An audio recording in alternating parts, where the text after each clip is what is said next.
officially, thank you everyone for being here. It's a pleasure to have you here today. And my name is Marcia Nabrizek, for those that haven't met me yet. And today I will be your co-host. This webinar is part of a larger project that Jill and I are bringing to you in August called ConVTI. Jill, can you say a little more about it? Sure. As I was explaining to Marie Claire earlier, ConVTI is an opportunity for all of us to participate in a conference without having to worry about hotel cost, airfare cost, travel time. We have family lives. Sometimes, in my case, it's a bureaucratic matter. I don't have my passport ready right now. So all of these things come together to create an issue. And ConVTI is bringing all those presenters that we love and whose Twitter feed we follow. Some of them are on our Facebook page as friends. They'll be there for us all to enjoy what they have to teach us. So that's a way for us to learn, grow professionally, and at the same time, save some money, which is good. Right. Oh, and something else. Just like the videos you're watching here, the event is going to be in 3 languages. So they're going to be pre-recorded sessions, and they're going to be subtitled into Portuguese, Spanish, and English. Marcia has something else to say about that. Yes. Next week, we will start to announce the sessions and the speakers. So you can follow our pages, our channels on social media to know more about it. But for now, we hope you find many takeaways from this webinar. Okay, back to you, Jill, and let's start. Okay, so I have to click here. We are learning this. Many of you already know me. And this time I'm going to be talking to you about what it is like to be in business. The idea is to cover things that are new and things that we have already learned with the experience we've had in being in business. So my intention is to cover subjects of use for newbies, the newcomers, and people with already some experience. I am a member of the American Translators Association, BRACHES. It's the Brazilian Association of Translators and Interpreters, and AGIT, which is the Judiciary Association. IAPTI is an international organization I also belong to, and the local association here in the state of Florida, ATIFI, Association of Translators and Interpreters of Florida. Today we're going to be talking about the professional side of our journey. And this is a 2-part webinar. I believe that in about 2 weeks, the second part is going to be coming. I hope some of you at least will come back and maybe bring some friends, some more people to share this. I intend this to be interactive. So today then we're going to be talking a little bit about the professional side, covering things like the gap. What happens after we leave school? How can we take care of that little moment the short moment when we go from being a student to becoming a professional? I'm talking about that. What is a professional? Can you guys use the chat to answer that one question? What is a professional? While you answer me, yes, Marie Claire, as Marcia said, August the 26th and the 27th. So I'm still waiting for answers. What is a professional from your standpoint of view? Because when we look at it from the commercial point of view, a Professional is a person who receives money for services provided. That's it. You don't need to go to school. You don't need to have a degree. A shoemaker, a shoe shine is a professional.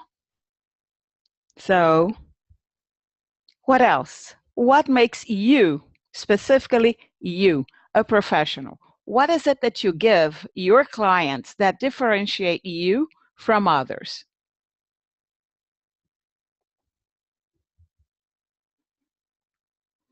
Okay, someone who has experience in a field and does that as a work life. Very good, Sustine. I hope I'm pronouncing your name correctly. Marie Claire says somebody who's skilled in something special and interchange his knowledge for money, an expert in a certain field. Good. Someone that knows very well their job. Okay. Let me move this up if I can. No, won't. Okay. An individual who carries his or herself with decorum and professionalism. Yes. Knowledge alone, experience alone does not a professional make. Very good, Eva. Thank you so much for pointing that out. Yes. I've known many people who are out there and do not carry themselves as a professional. So, or as professionals. I apologize for my grammatical mistake. And this is very important. So, yes, the first point is you are exchanging your knowledge, your skills for money. How you do it exactly is very important. And that's what differentiates us from people without the proper training, the proper attitude to become professional. So as we see here in the bottom, a person engaged or qualified in a profession. If anybody has an argument with that, let me know. But I agree. That's the way I look at it. You have the proper training, you have studied, and you dedicate yourself offering your customers something that differentiates you from your other colleagues. We usually start in our profession by getting some training, not necessarily in translation or interpreting, but we get some training, be it in English literature, and then become a literary translator, whatever. But I have friends who are engineers and art translators, mechanical engineers. So when you decide that you have taken as an education something you love, and you don't necessarily want to follow that profession, as my colleagues who didn't, you follow on your second passion. In their case, communication. So translation was a perfect marriage for them. So the thing is, you go to school, you get some sort of training, then you are thrown out there in the world to see if you can make some money. You're going to exchange your knowledge for capital. Does that work all the time? Not necessarily. There is something else sometimes missing. We have a comment here from Maria. She says, a person prepared specifically to develop in an area with a certain quality and who lives that as his work, his or her work. And good, very good explanation. So we go to school, we get some training, we are thrown into the world in order to survive and make some money. Is that all there is to it? Is that the way it's really supposed to work? So I know people out there who feel lost. They go to school, they spend years in training, then they're expected to go to work, sign contracts. They sometimes don't even understand what it is that they are signing. They do not understand that they're supposed to be negotiating rates, negotiating terms. My client sent me this document in this format, and now he wants the document back in that other format. Who is going to give us those guidelines that are going to tell us whether this is right or wrong? How are we going to learn that? That's where we have courses. In this case, I'm not talking about the university specifically anymore, but now we have Coursera, Udemy, that offer specialized courses in specific areas. If you like journalism or literary translation, you can take a course in, let's say, creative writing. And some of those courses are free. Or you might really, really love your profession, even though you don't want to practice it, but you want to then go into that specific area. Specialization is important. You create a niche. It becomes who you become an authority in that subject matter. And this is very important. It's important also to understand that we don't always start as a literary translator and die a literary translator. Sorry, that was a little bit too dramatic, right? Yeah. But what I mean is, in my case, I started as a generic translator. My first job was a 500-page grant request. From that, I went to a tour agency, and I started working with that sort of documentation, prospects for travels and hotels, brochures, and things of that nature. From that, I went to a bank. That saved my life, actually. So I went to a bank. I worked there for almost 10 years. In the process of my working there, I translated banking documentation, banking services, prospectuses, and other documents, letters of credit, contracts. And since my job was becoming more and more geared towards the legal portion of it, I became engaged in more contracts and then legal documentation. And right now, for example, I work more with medical translations. So it's something that changes. You don't have, when we talk about specialization, you don't have to think that you are stuck there for life. There are people who absolutely love what they do in the field, in the specific niche they work in, and that is fine, but not everybody. So that's what I mean. Sometimes it is important for you to be flexible in order to grow. Now, you went to school, you took some specialized courses, you focused on your specialization in your little niche you developed. And then people are asking for your certification and you don't know what to show them. Why? The document you got from the courses you took, those are certificates. That means you attended a program and they're letting the world know that you studied that. That's a certificate, that's all it is. Now, a certification is an entity telling the world that you have taken specific tests that qualify you to work in that field. That's what the certification is. So you take your courses, you specialize in something, you obtain a certification, but you're all alone in the world? No. You join an association or more, like I belong to a few of them. And there are also groups on Facebook. Yes, there are other organizations, but right now, from my point of view, the one that's most active is the Facebook groups. At least the ones I belong to are never quiet. And it's very good.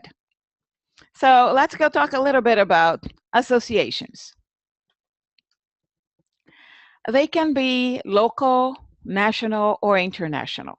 Your local organization, like for me, the Florida organization, the Association of Translators and Interpreters of Florida, is great. It allows me to use the local resources. I am sick, I have a document I need delivered tomorrow. I can call my colleague who lives just in neighborhood ahead of me, okay, north or south or east, west of me, and that person can take the job for me. I love it. It is great. And I would not know of that person were it not for the local association I belong to. At the national level, we also have a few advantages. They know a little bit more, can teach us a little bit more of what's happening nationwide in a much wider scale with regards to our profession, developments in different areas of the country, which are important for us to know. And internationally, I think that all of us should be a member of an international association. For example, I belong to the Brazilian Association of Translators and Interpreters. But you're Brazilian, you speak Portuguese. Yeah, I do speak Portuguese, but I've been in the United States for 32 years. I don't hear Portuguese as often as I would like.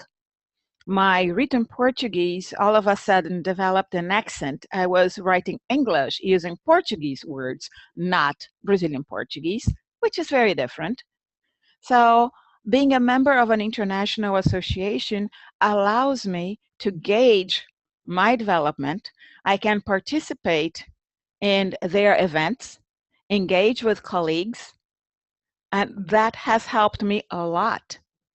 So I do recommend if you work with French, go join the French Association. If you work with Spanish, there are many, Panamanian, Mexican, Costa Rica has one, Argentina, Chile. So you have a selection. Oh, and Spain, definitely. So I have a selection of associations to join. Germany has associations too. So don't be shy. Go, because the advantages are many. These are the ones I belong to. And I can tell you that the advantage for me is incredible. If I'm working with something in Portuguese and I need some assistance because it's legal, I can go to my colleagues in Agit and ask for assistance. Or if I can't find a Brazilian Portuguese professional there, I go to a BRACHES. IAPTI started in Argentina, but it's a global organization. It has members from all over the world. And I really enjoy their newsletter, their conferences. I follow them on Twitter. And they have been to Athens and Buenos Aires. I'm hoping that the next one starts with a C. Maybe I'll go to Curitiba next, Marcia. Who knows? So, and there are advantages and disadvantages. A national association usually is a little bit more costly. Let me see if I can assist you in following me on this here. So they can be a little costly, while the local is a little bit more affordable. However, they also have a pulse on the profession as a whole, being a national association and receiving information from members from all over. However, the local association has a better pulse on your niche market, and that's important. You can get nationwide discounts in one, but then when you are in a small association, it's much easier to be heard by the administration. So one complements the other. I wouldn't throw away one or the other. I would keep both if I had to choose. That's exactly what I would do.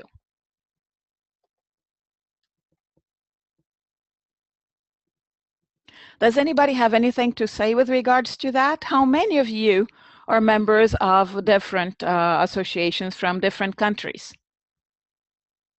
Use the chat or the question and answer to reply.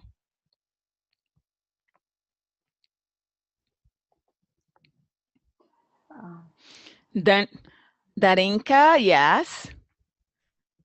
She's a member of AIC and CMIC.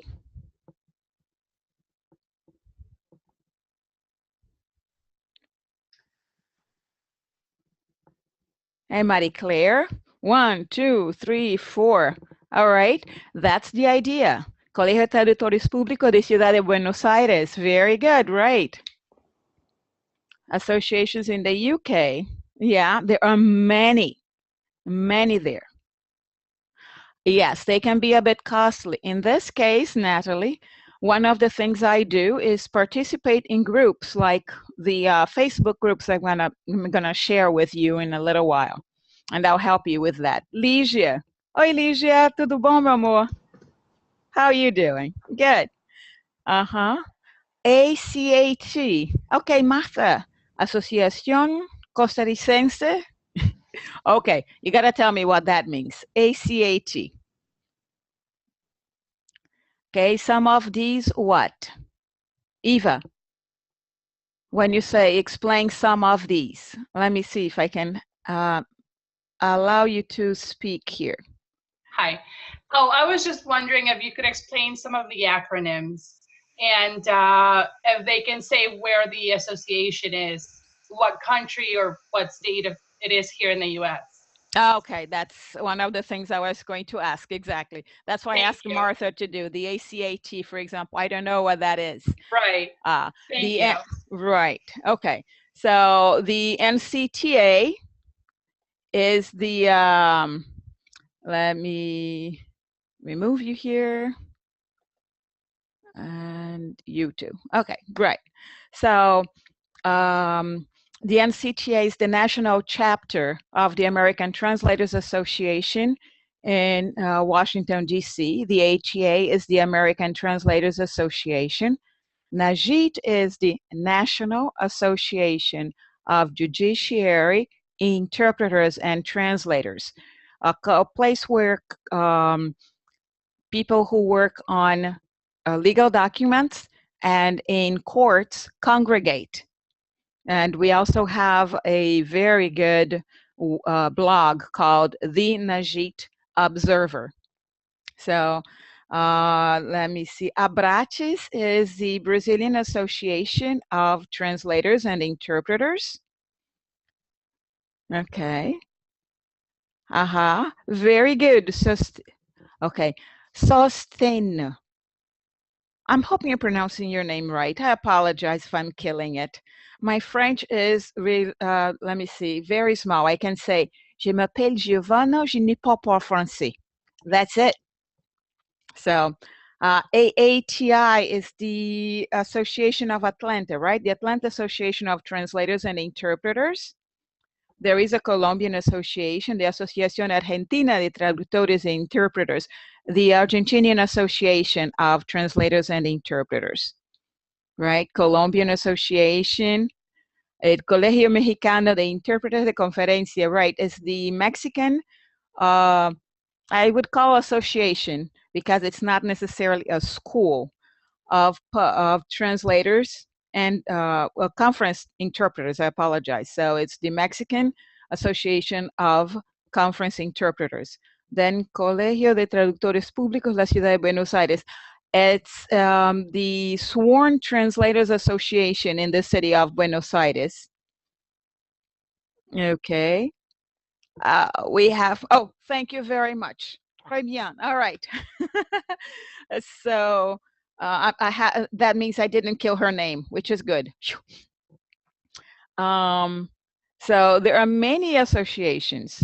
The NCTA, sorry, is the Northern California Translators Association. Hi, Carolina. How are you?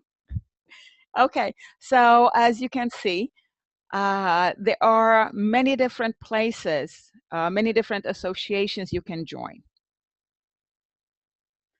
And we should pay attention to that and really do it, because it helps us grow professionally. As I said, I had an accent in my written Portuguese. So Marie Claire still cannot see comments by colleagues. I've tried to change that, and I don't know. Marcia, I'll ask you to please take care of that if you can. Try to see what is it that we need to do for them to be able to see each other's comments. Thank you, love. I will try to discover that. Okay, so once you join an association, the most important thing for you to remember is they are usually non-profit organizations, which means they work with volunteers. They depend on the work of volunteers. So if you can assist, whatever it is that you can do so. Oh, Maria put some other organizations here. Mediterranean Editors and Translators. The IMIA, the International Medical Interpreters Association. Yes. Great. So Marcia, go ahead. Okay. Well, as for myself, I am a member of BRACHES, which is the Brazilian Association, and not quite an association, but locally we have a very nice group of translators and interpreters, which acts as an informal association, I would say, which is Coletivo Identidade. It's very nice. It's not a formal association, but it brings many, many, many benefits. Yes. So here in Florida, what we have decided to do, it's similar to what you're talking about, Marcia. We get together every month. Once a month, we get together to talk about our needs, our questions, our doubts, help each other. And our profession is a little bit solitary. So being able to join colleagues and discuss issues is very important. Sometimes doing everything over the telephone, it doesn't satisfy. So being able to go that extra step, get together, having a glass of wine in your hands, it helps. I think so. And when I mentioned Facebook groups, I have a list of about 160 of them.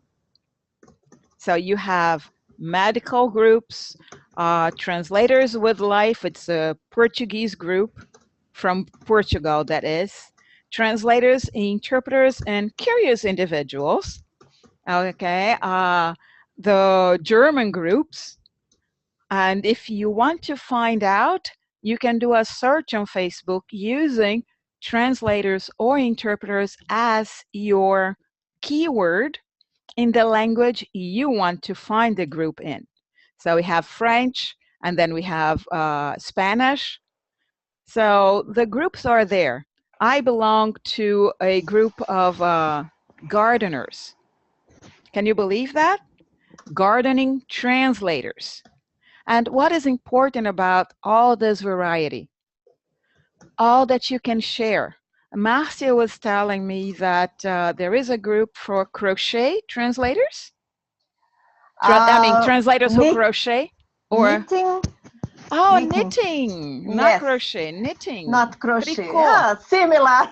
Maybe similar. There is one group for crochet as well. I know about one for knitting. Mm-hmm. Translators who knit. Yeah. Yeah. Exactly. Yes, Marie Claire, I have Eric Hansen's list, and I added a few things to his list too. Right. Yeah, so these groups are incredible. Translators Never Say is great. It's fantastic. Right. So the most important thing about associations and groups is their collective knowledge. That is the most important thing. Those colleagues who you make contact with, they become part of your arsenal. They are your tools to work with. So as I mentioned before, if you are sick, you need somebody to replace you, you can go to them. The other day, a colleague wrote to me. I don't even know where she's located, but she wrote to me because she was having a problem with a Portuguese language expression. I assisted her. We spent about 30 minutes going through emails back and forth, and we got the solution she needed. Sometimes I have, questions that I can't find an answer for because the word is too new. It's something that was just created. Can you think of a few words that didn't exist some years ago? How about Twitter? Hey, when I started in this profession, computers were a luxury item, okay? We didn't have what I call word processors. I started working on a mechanical typewriter. Yes, I started in the end of the last century, 1980. So things have changed a lot. And it's not only with the tools we work with. Our languages change. They evolve. And that is something we need to be aware of. So in 2009, I took a course on Brazilian Portuguese. But since I did not want to learn grammar and all that, I took a course in Portuguese for translators, which is cool because now I have one more certificate showing that I can translate from English into Portuguese. And it was awesome. My husband is American. I live in the United States. Tell me how many times a day I get to speak Portuguese. No, I don't watch novellas. Sorry, I can't. I have enough drama in my life, so I don't. But that is the thing. Participating in these groups, these associations, sharing my knowledge with my colleagues, listening to what they have to say, reading their blog posts, that helps me. So participating in these activities are ways for you to grow professionally, and I highly recommend it. So when you get out of here, one of the things you should do is go and search for a group, something you like. If you like gardening, Gardening Translators is cool. We don't have a lot of activity there, but the pictures, if you like pictures of vegetables, flowers, you enjoy it. So as I was saying, so those are the things that we need to be concerned with. The quality of our job suffers not only because of lack of knowledge, but lack of contact with the language. And that is important for you to maintain a constant stream of communication. I love Spanish. I interpret, not translate. I interpret from Spanish to Portuguese. Yo puedo me comunicar muy bien en español, tengo una buena pronunciación, no por largos espacios de tiempo, no así, pero para cosas cortas. So I can communicate well in Spanish as long as not for a long period of time. So I do not interpret into Spanish, but from Spanish. So it's important for me to participate in those Spanish language groups, because I learn a little bit more about that one language I really love to learn more about. So these are things that I believe complement us and makes us better professionals. That's part of your professional arsenal. It goes beyond what you have learned, beyond what you deliver to your client. That has to do with you, your personal and professional growth. And I'm trying to get my machine to work here. So what we're going to be discussing now for the next one is the commercial side of the work we do. We're going to talk a little bit about marketing, organization, practical points of the work we do, what it is like to work on a project, and your questions from today are going to influence the, what do you call it, the program for our next presentation. And I see we have another question here. Let me find it here. Okay. Eva, I don't see the question now yet. Sorry. So anyways, for now, I would like to open. Jill, Yes. I will type the question for you. It's in the Q&A panel, but I'm typing in the Zoom chat, okay? From Martha. It's a question from Martha, yes. Yes, I can see that one. How do you start getting experience in the field? Oh, right. Marcia, you gotta find, first of all, your passion, because if you like cooking and all of a sudden you force yourself to go learning something in the medical field, which is not your area, that's not a good marriage. So find the things you love to work with, and those are the ones that you're going to focus on to develop your knowledge in those areas. I do not know what area you like the most, but what I did was I looked for publications in that field that I liked, and I started reading them, especially in the niche that interested me. So I started reading material on it. Thank God for the internet. I could go to the websites of some of those companies. Many of them now have blogs. So you can go to the blogs and you can answer questions in the blogs and ask questions on their websites, for example, and their newsletters.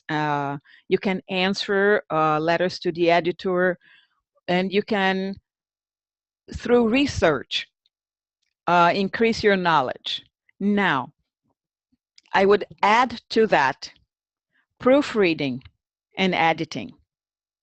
So if you are interested in tourism, but you don't have a lot of experience, so you learn a little bit, you take a course here or there through Coursera, Udemy, any other of the MOOCs, MOOC, which is the acronym for this group of educational entities that came together to offer free courses online.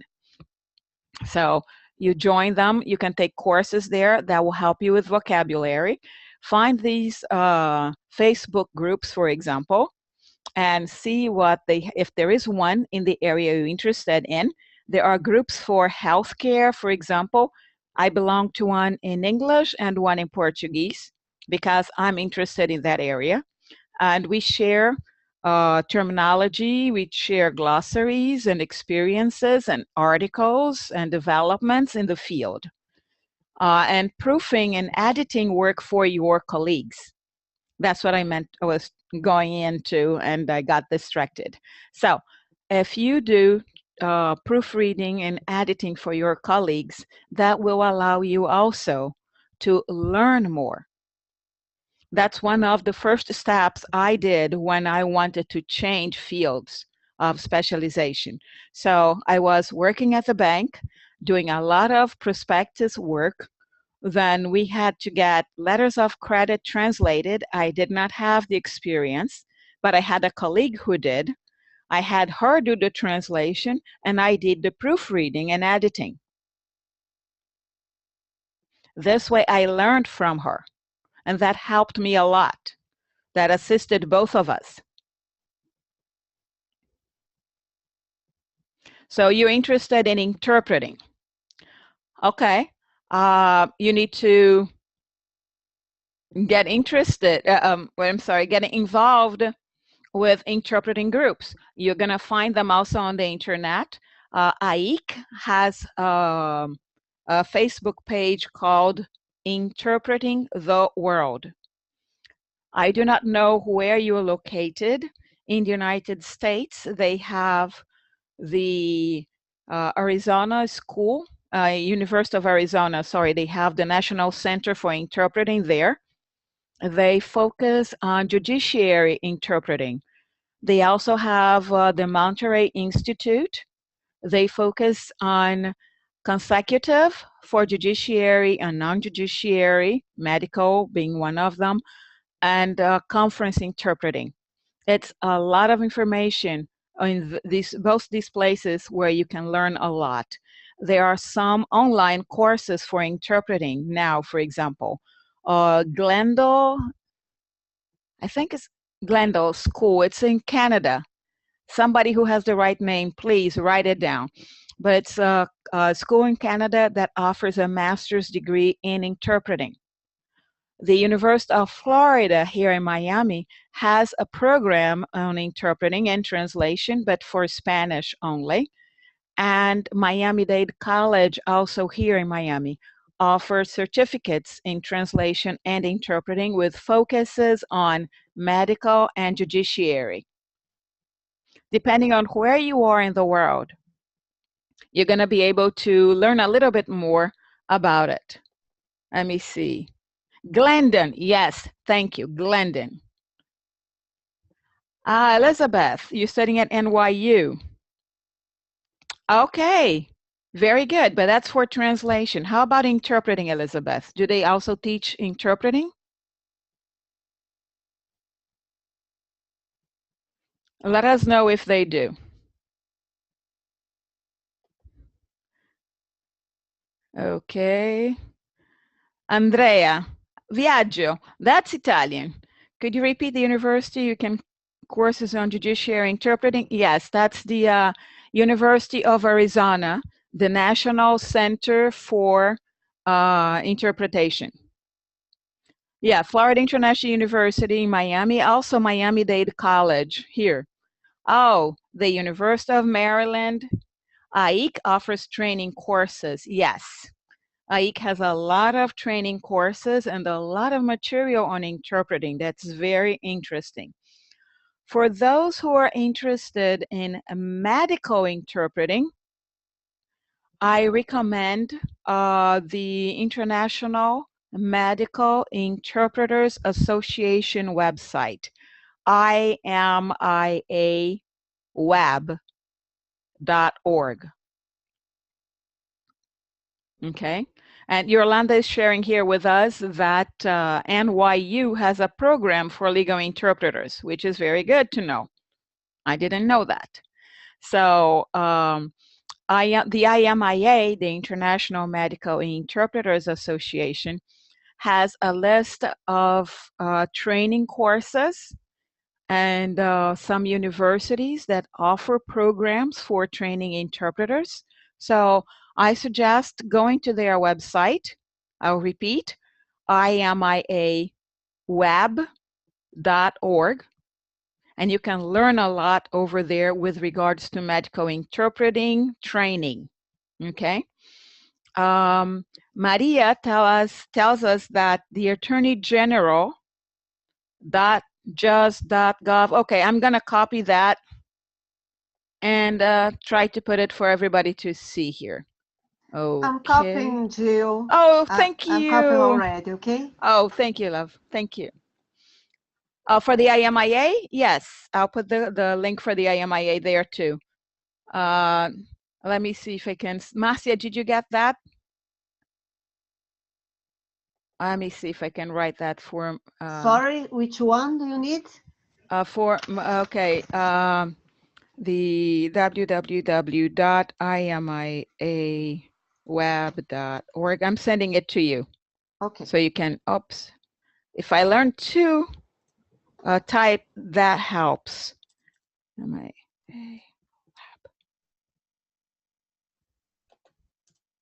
Okay.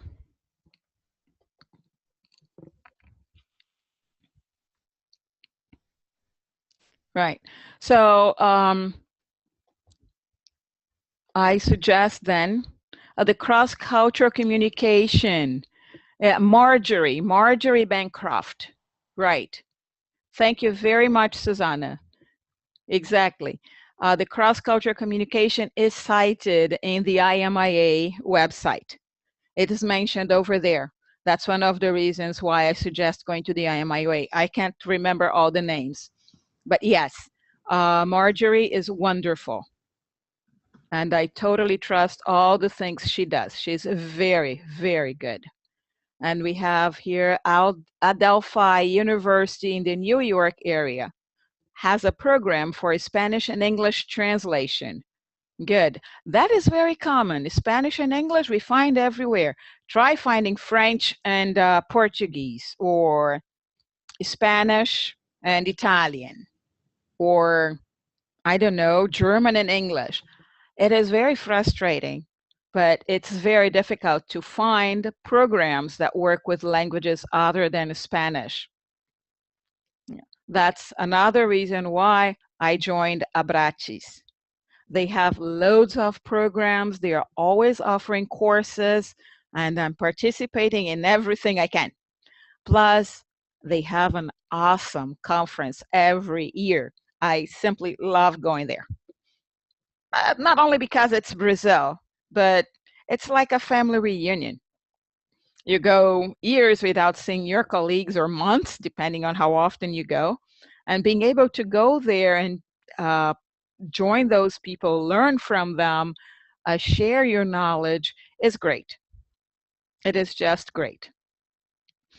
Any other questions? Somebody wrote to me about negotiating rates and terms. That's something I'm going to go in depth on the next webinar, but I'd like to talk a little bit about it here too. Kent University in Ohio has a translation program for languages other than Spanish, for example, German. Okay. Good. Thank you, Susanna. So Kent University, well, that's a very good university, and German is great. Good to know. So as I was talking about before, negotiating rates and negotiating terms. It's one of the things we don't learn too well when we go to school. So it's part of that gap that I was talking about. And that's where the associations and the groups help us. So when you go back to, for example, the American Translators Association, they have a whole slew of publications that deal with contracts. They have a kit for you to address your potential clients.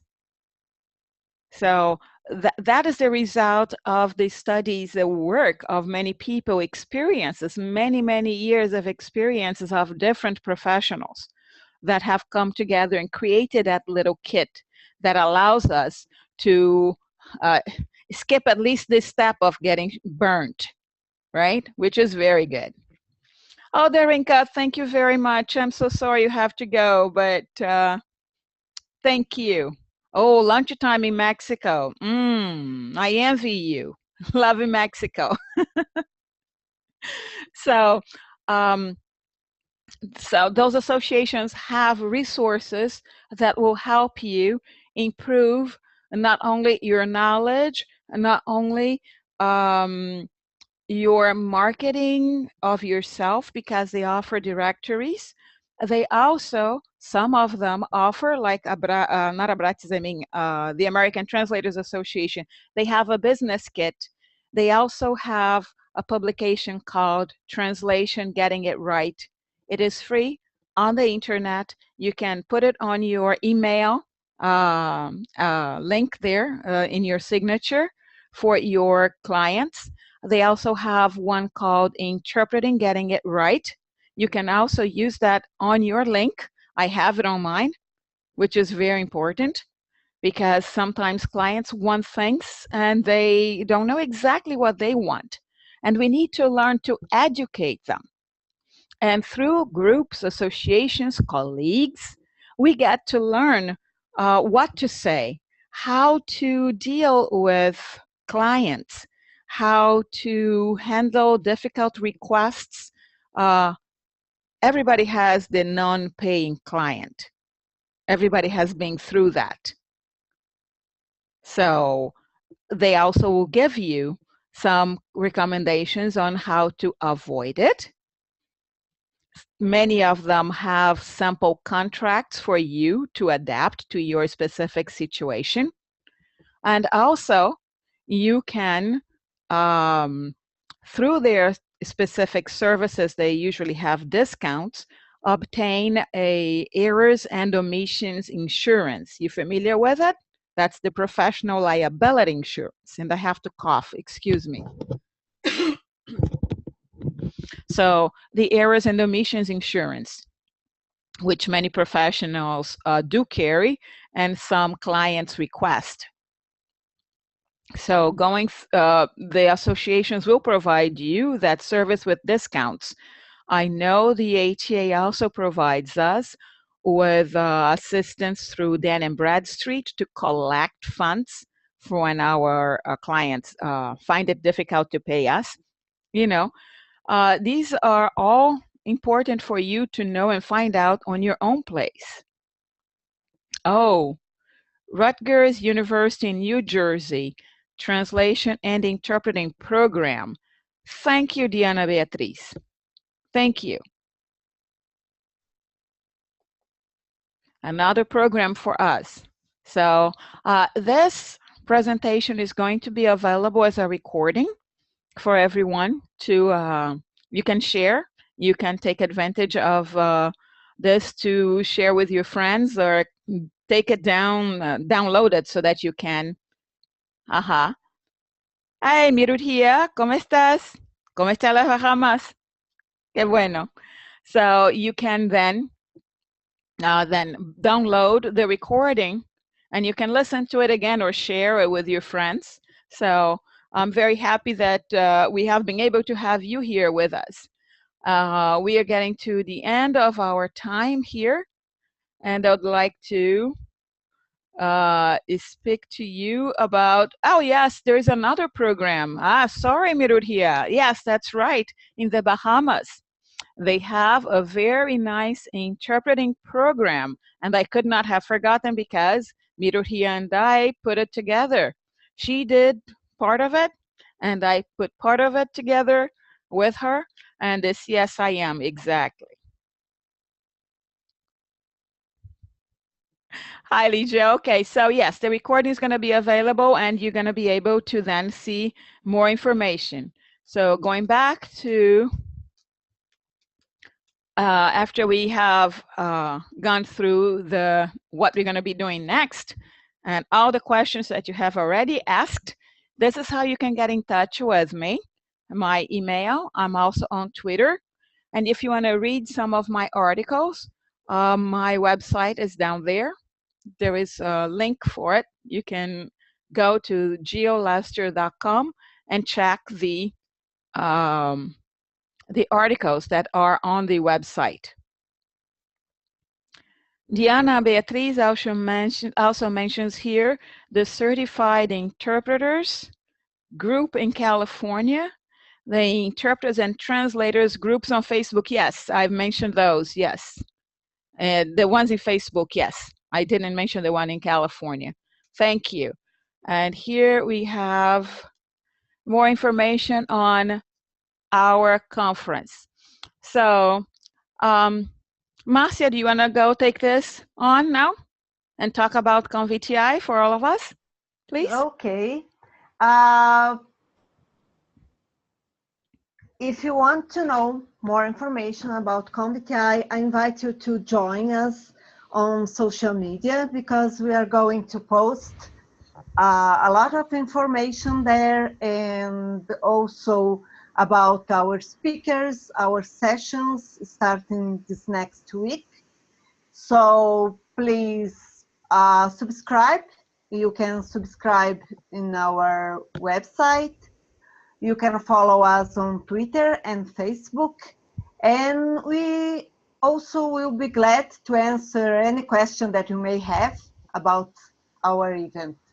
And I invite you to watch as well the second part of this webinar, which will be out in about 2 weeks. Right. Okay? Thank you. Thank you for now. It was really great to have you here, and your questions. I hope you have liked it. Yes, I have one comment to add, Marcia. The presentation the conference is going to have pre-recorded sessions subtitled in English, Spanish, and Portuguese. Okay? So Okay. it's going to be a 3-language event. And we are working with a brand new technology to bring us also simultaneous interpreting. We're going to have 3 live sessions, and we are working to get them also simultaneous interpreting for all of this. Okay? And I look Okay. forward to being with you in 2 weeks. Thank you so very much. It's been great. Bye-bye. Bye-bye. Thank you all. Bye, guys. Thank you. Thank you so much. Thank you. Yes. Thank you, Eva. Thank you, Diana, Andrea, Carolina, Claudia, Ligia. Thank you, everybody. See you all in 2 weeks. Gracias, Diana. Tatiana, Clara. Ciao, Clara. Bye, guys. Turning off.